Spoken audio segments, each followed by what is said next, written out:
na mimi ni mganga wa ndagu za mali, ndagu za machimbo, ndagu za mifugo, ndagu za kilimo. Yaani mimi nimejikita huko. Masuala ya maradhi, waganga ni wengi mno bana. Kuna babu sikujua atibu maradhi huko Kigwa, lakini wewe unayenisikiliza kwa mara hii, nikwambie tu hivi, niko hapa Tabora ili kuhakikisha watu wasiteseke tena, watu wasihangaike tena, kwa maana maarifa yapo. Mungu anasema tutakuwa vichwa wala si mikia.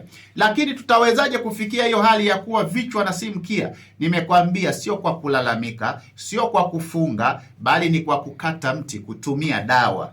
Yakobo alitumia dawa. Majibu mnayajua aliyapata nini? Mnajua hata Musa aliomba Mungu na Mungu akamsikia. Lakini bado Mungu akamwambia kutoka kwenye matatizo ni lazima utumie kitu. Una nini mkononi? Musa akasema ana fimbo. Lakini wewe leo hii Mwenyezi Mungu akikuuliza, haya, unataka ujenge nyumba, upate pesa, una nini mkononi? Utajibu, sina Mungu na kutumaini sana. Alokuambia wachawi hawamtumaini Mungu ni nani? Ndio maana maisha yako ni magumu, kwa sababu hauna kitu mkononi. Mungu anaradhi, anataka kupe ununue gari, pesa, anataka kupe channel za maisha, anataka kupe channel za maendeleo, lakini anaangalia una nini mkononi. Hauna hata pete. Kila siku nakwambia ziko zama nyingi zimepita. Nisikilize, kila mtume alikuwa na zama yake. Ili ufanye maisha yawe mazuri, ni lazima uwe na kimiujiza fulani. Yakwambia mtume wa Mwenyezi Mungu alikuwa na pete yenye kito cha brubari.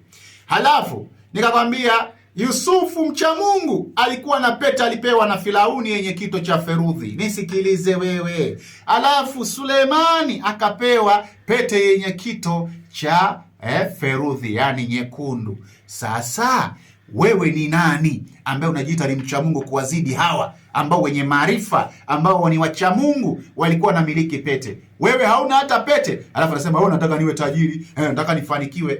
Na wazimu kidogo wewe. Asante sana. Kwa hiyo wewe ndugu yangu